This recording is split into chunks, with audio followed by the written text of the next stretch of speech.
All right, so first thing I'm gonna go ahead and do is to transfer my design onto my second piece of clay, so my second slab of clay. Remember, this first one here will be your flat backing. Anything you do on here will be stuff that you are going to make 3D, so the parts that are gonna become three-dimensional on the surface. So I'm gonna make my letter three-dimensional, as well as maybe my, my other illustration here, I'm not really sure.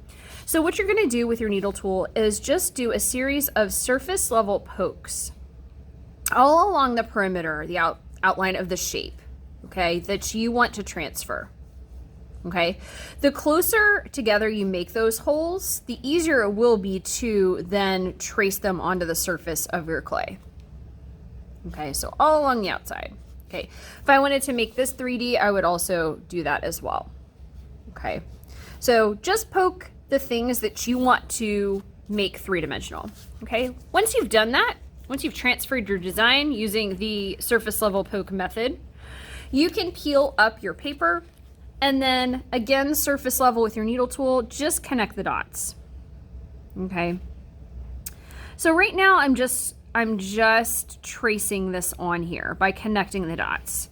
The reason why I like students to do this before we actually cut through is sometimes if your dots are not super close together, you cut through without realizing what your design is, and then you make a mistake. Okay, so sometimes sketching it out ahead of time helps you to identify like where your shape actually stops and starts before you slice through your clay. All right. So this is what I have so far. So I have connected the dots. This is my letter, okay, that I am ready to cut out. Now, in order to cut out your piece of clay, you're gonna use your needle tool and you're just gonna press it directly down to where it touches the styrofoam. Remember, always make sure that you're working on a piece of styrofoam. That way you're not cutting into my table. Okay, sometimes if you have an area that's really super narrow, like down here, you can cut slightly outside of this line that you sketched. Okay, so if you have a really small illustration, I would cut slightly outside of the line.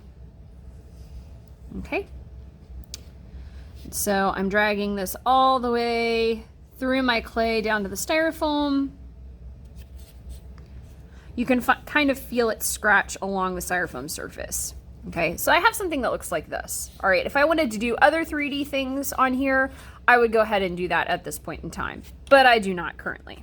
Okay, so right now I have this carved out and I should be able to kind of pop this shape out of my clay. Okay, now I still want to preserve this extra piece in case I want to do my border or another three-dimensional thing, so I'm not going to ball it up yet. If it looks good, I'm just going to set it aside. And at this point in time, I have a letter that is ready to transfer onto my design. Okay, so I'm gonna place it where I think I would like it to go. I think I would like it to go here. And sometimes I have students, or just depending, kind of mark out very lightly, just trace surface level where you think you might want it to go.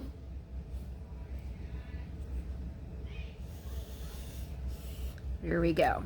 Okay, so something that looks like that. Perfect. Okay, so I traced out where I wanted it to go, and now I want to go ahead and attach it on here. All right, so to attach pieces of clay together, okay, so to attach the letter to the backing, what I'm going to want to do is score, slip, and smooth my clay. So I'm going to score or scratch, just surface level scratches, the area where I want to attach it.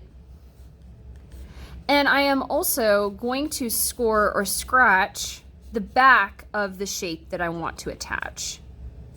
So think of this as Velcro. Okay, so you have to have both the spiny part and the soft part in order for it to stick together, okay? So scratch marks using the needle tool on the tile and then also on anything you want to make 3D, okay? Now from here, I'm gonna apply a smidge of water, so just a small amount of water, okay, to both the back of my clay letter and also the back of my, the surface of my clay tile here. Real Slip in ceramics is a clay water mixture. I am just gonna add water. I think having muddy water in my room is a little bit weird. So the key with this is just to add a smidge, okay? You don't need to flood it with water. That is not necessary. In fact, it actually makes it harder to work with, okay? So I have water, a little bit of water here and a little bit of water on my tile. From there, I'm going to press it down, okay? Just because I have pressed it down does not mean it will bake together at close to 2000 degrees. The last part of my process is to smooth over the seam, okay? So when I smooth my clay over the seam, see how there is a line that separates one piece of clay from the other. That line has to go away all the way around, or as far around as I can do it, in order for it to bake together as one unit. So in order for the letter to bake to the backing. I'm going to use my green clay tool and just pull that clay over the seam.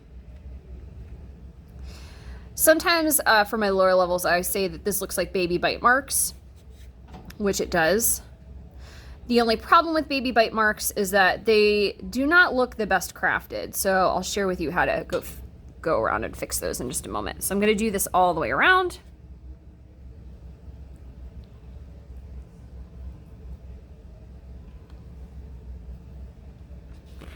And then we'll talk about smoothing out the surface of your clay.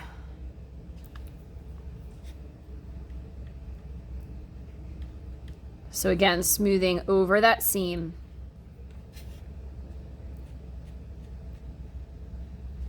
Good. Okay.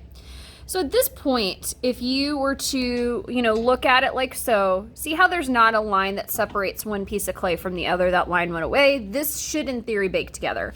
Now the problem with this right now is that it just doesn't look pretty. So I'm just going to take my finger and smooth it out. Okay.